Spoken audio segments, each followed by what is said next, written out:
economic downturn, but also one who's prospered. Here's Emma Baker with the team versus the recession. English! With summer in full swing, the Haverhill rugby lads are making the most of the long evenings. And over the next few weeks, the ladies will be joining the training to show them how it's done.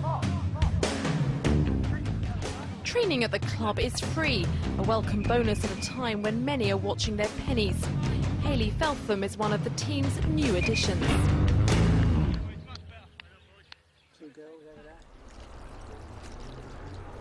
Hayley's been hard hit by the recession. Her husband is an engineer. He was made redundant 3 months ago.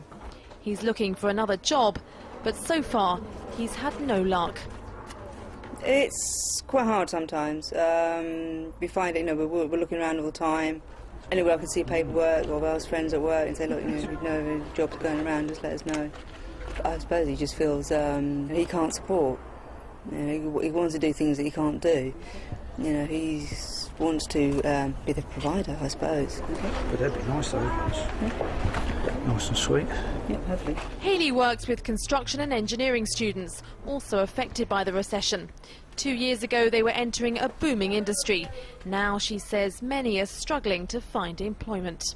Kind of demoralises them as well. They sort of only think, well, why do I bother? Why do I bother finish my course if there's nothing around? But despite the gloom, Hayley is confident there's a light at the end of the tunnel. Yeah, I think there is. We just got to bide our time. Wait and see what happens.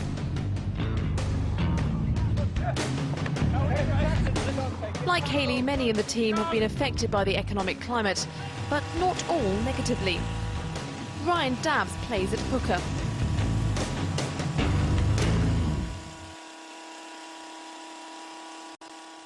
I'll do a bit of everything really, cutting grass, hedge cutting, strimming, pruning, weeding, looking after all the fruit and the veg, anything that needs doing, I'm the one to do it.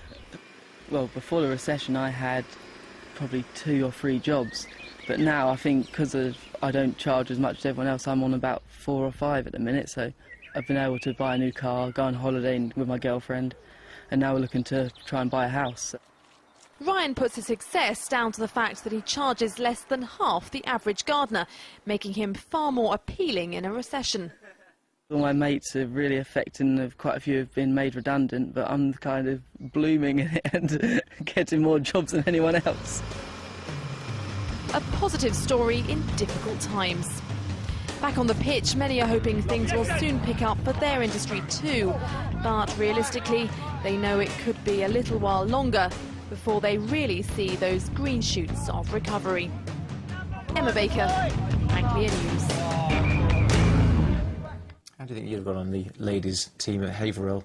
Well, I think it's nice to see them giving the men a run for their money, but I always thought I'm a little bit weak and feeble for rugby, really. My brother's played it at school, but it was never one for me. Fair enough. Right, well, let's have a little bit more sport now, shall we? In the last hour, Norwich City have announced their latest summer signing. Motherwell midfielder Stephen Hughes has signed a 3-year deal at Carrow Road with the Canaries. The 26-year-old, who's also played for Glasgow Rangers and Leicester, was out of contract at Motherwell and joins on a free transfer. Norwich are also expected to announce the arrival of Simon Whalley from Preston this week.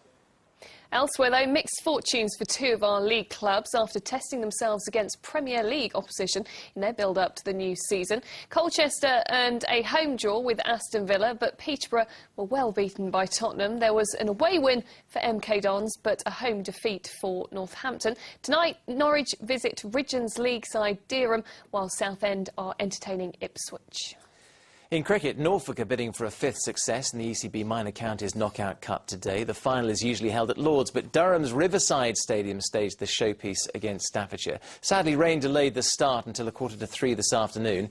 But a short time ago, Norfolk completed their innings, making 257 for 6 from 50 overs. Norfolk captain Carl Rogers, he made 91. James Spellman, he got 43 not out. The game will hopefully be finished tomorrow, weather permitting. Don't say those words, it's terrible.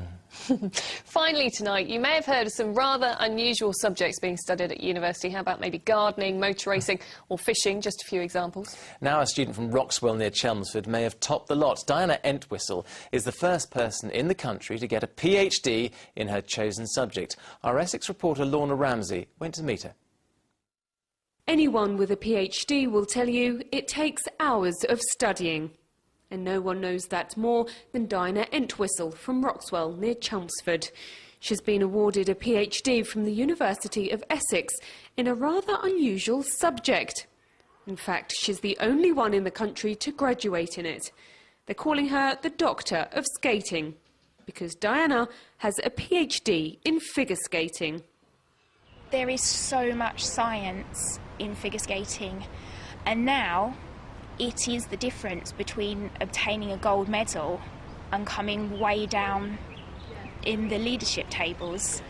So it's very, very important that we start to look into the science behind all sports in order for Britain to obtain competitive success at an international level.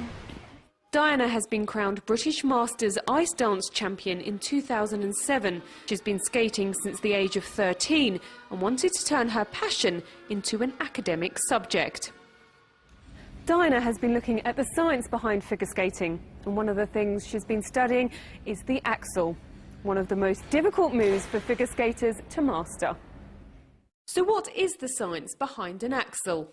Well, according to Diana, you need to build up a good amount of speed. Rotate 1.5 times in the air before landing on the opposite foot you took off from. And all that equals a gold medal winning performance. Diana hopes her work will help other skaters in this country achieve that level, so they can have the world of figure skating at their feet. Lorna Ramsey, Anglia News, Chelmsford. Well, I have to say, it certainly makes my history degree look very boring indeed. So does What mine, would you but- do if you did a PhD in anything? I was thinking about this. I think I would definitely go, if I had a chance to do a PhD, I'd do a degree in cricket. Okay. I'd do the PhD in cricket tees. I think that would be better than my axel. Do you realise you can actually do a degree in BA in puppet making at You are Staffordshire University? joking. You can indeed. Not that you're a puppet, of course. Thank you very much. Anyway, here's what to expect on the national news in a couple of minutes.